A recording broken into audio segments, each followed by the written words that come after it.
Mastering modal verbs in questions, simple guide.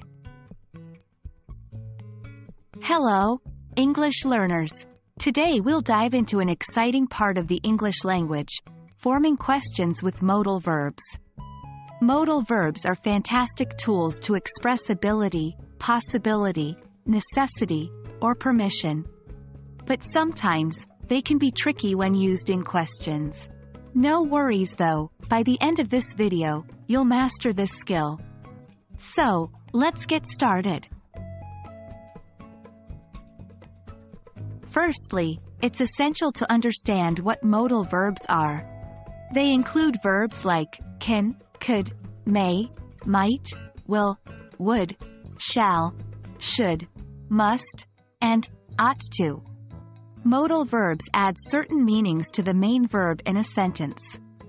Now, how do we use these in questions?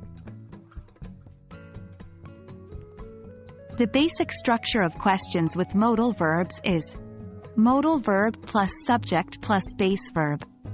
Yes, it's that simple. For example, can you swim? Should I call you later? In these examples, can and should are the modal verbs. You and I are the subjects, and swim and call are the base verbs. When we want to form a negative question with modal verbs, we just add not after the modal verb. Like this: modal verb plus not plus subject plus base verb. Examples include, shouldn't we start now? Can't you remember? One common mistake is changing the base verb after the modal verb into a past or future tense. Remember, always use the base form of the verb after a modal verb. So instead of saying, could you went there, which is incorrect, you should say, could you go there? And there we go. We've taken a deep dive into forming questions with modal verbs.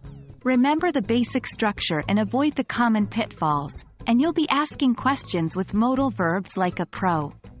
As always, practice makes perfect. Try making your own questions with different modal verbs, and don't be afraid of making mistakes. They are just stepping stones to mastery. Thanks for joining me today, and until next time, keep practicing and happy learning.